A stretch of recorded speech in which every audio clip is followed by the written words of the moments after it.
Fala galera, tudo certo com vocês? Hoje eu vim aqui trazer uma resolução de uma questão. Vou trazer todas as resoluções do simulado da plataforma SAD do ciclo 8, se eu não estou enganado. É nosso ciclo 8 aqui, só deixa eu conferir. Ciclo 9, perdão, é o simulado 9. Hoje a gente vai trazer a resolução de todas as questões de linguagem. Eu estou fazendo isso em parceria com meu amigo Gabriel Klein. Ele está fazendo as primeiras 23 questões do simulado e eu vou fazer a partir dali as questões de linguagem. Então vou deixar na descrição o canal dele para vocês também poderem acompanhar as resoluções dele. E sem mais enrolações, a gente vai para essa questão aqui, que foi considerada a nível média. Deixa eu ver o assunto certinho aqui para passar para vocês. O assunto que foi abordado nessa questão foi o gênero textual barra resenha. Não sei se isso enquadra realmente em resenha. Eu fiz essa questão, acertei essa questão, mas vamos lá. Eu vou ler primeiro o enunciado, porque a estratégia de prova ela exige que a gente leia primeiro o enunciado e eu vou passando a visão aqui para vocês. Na elaboração da resenha, é verdade, né? É uma resenha, mas tudo certo.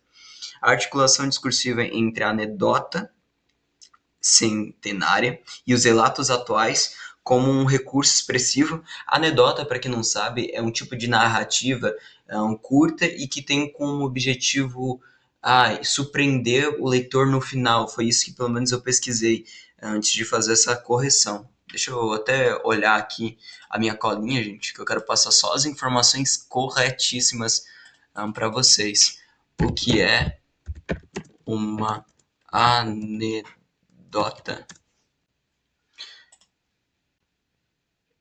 É uma narrativa curta, divertida, cujo objetivo principal é provocar riso. Então é realmente algo mais voltado por humor. Eu lembrava que tinha alguma coisa do humor, só que não sabia que era 100% restrito a isso, né? Que, tipo, às vezes podia ser algo que tem um caráter de humor, só que, né? Vamos ler. No banco traseiro de um carro, João Rio cruzava o centro da então capital da República, quando seu companheiro de viagem lhe perguntou: por que está toda a gente sempre à janela e às portas dando conta do que se passa na rua? Estrangeiro, ele queria saber se aquelas pessoas esperavam um cortejo ou uma procissão. Esperem não, né? Esperam e não esperam, respondeu o escritor. O relato publicado em 1910 referencia a um costume carioca, na cidade que sonhava ser a país dos trópicos. Interessante. A rua tornava centro das atenções. A janela era um camarote para o espetáculo da modernização. Ou seja, aqui nesse primeiro parágrafo, ele estava dizendo principalmente sobre essa questão das pessoas quererem observarem o avanço, né? E ficarem meio como espectadoras. Eu até sinto um pouquinho, isso eu acho que vai ser desenvolvido depois, como já resolvi a questão, sobre uma crítica, né? A passividade, perdão, a passividade do povo cidadão. Se eu não estou enganado, o gabarito vai ser algo nesse sentido, mas também dá para notar na leitura. 110 anos, não, 110 anos depois, ou seja, 2020, né? A gente vai somar 1910 com 110, ou seja, soma 100 dá 2010, soma 10 dá 2020. Todos nós viraríamos janeleiros, olha só a expressão que ele usa. Em suas notas do isolamento, Luiz Henrique Pelanda registra com melancolia e estranheza o cotidiano durante a pandemia. Tá falando justamente da pandemia. Em Crônica de 2013, Pelanda revela o costume de andar pela cidade olhando para cima. Engraçado. Investigador autônomo. Procura uma janela e nessa janela algum indício de vida. Ele está dizendo que as pessoas, como são janeleiras, elas meio que ficam só como espectadoras, né? E não vivem aquela mudança, justamente essa passividade que a gente anda falando. 8 anos depois, é ele quem está à janela buscando resquícios de uma vida nas vias quase desertas, ou seja, ele está olhando pela janela e não está vendo o movimento, porque todo mundo meio que virou janeleiro e ninguém consegue, tipo, efetivamente fazer alguma coisa. Pelo menos essa é a interpretação que eu estou tendo olhando o texto aqui.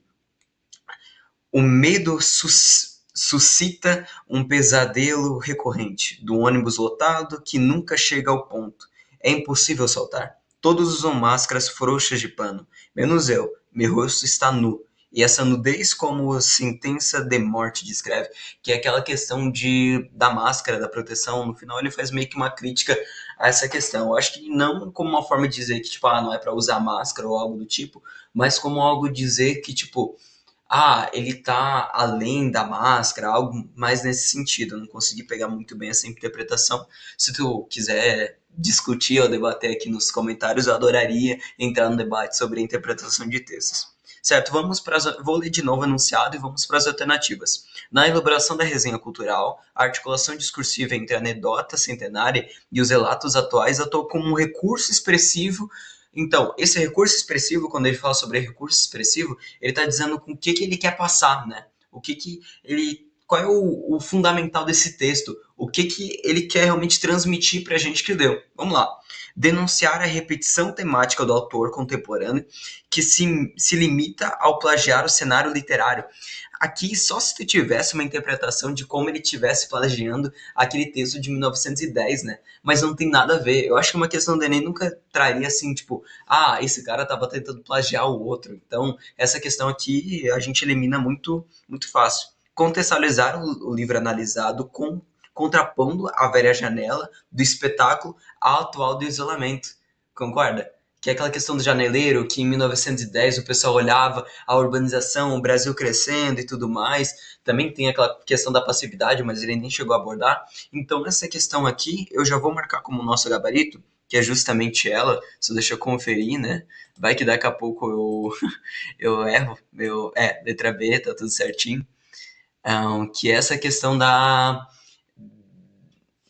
dessa contraposição, né, da janela, do espetáculo atual e isolamento. Vamos ler as outras porque elas estão erradas. Resumir a biografia de um velho cronista carioca para justificar as origens da moderna ficção. Não faz o menor sentido porque isso não é uma biografia, né? Até ele fala que é uma resenha, mas, cara, não tem nada de biográfico ali, né? Só se tu falasse que aquela parte que, 2013, ele olha, hoje em dia, mas ele não tá contando uma biografia, não tá contando da vida desse cronista. Ele fala sobre esse cronista, mas não tem nada a ver com a vida. Prescrever a total rejeição da leitura pelo público e por reviver reais traumas desse período, nada a ver. Ele tá dizendo que, tipo, no período da pandemia, o pessoal, ele parou de ler por questão de trauma, e tá dizendo que toda a sociedade não lê mais. Eu não sei vocês, mas eu não vi nenhum trecho que mostre alguma coisa nesse sentido que, tipo, a sociedade parou de ler. A sociedade parou de olhar as janelas e ver o futuro, né, prosperar. É algo mais nesse sentido. Avaliar a infraestrutura falha do transporte público que gerou diversos traumas coletivos. Rapaz, eu acho que se a pessoa marcou a letra E, eu acho que ela só leu aqui essa parte do ônibus lotado, né? Eu acho que a pessoa tem que ter muito desatenada na vida para poder marcar a letra E.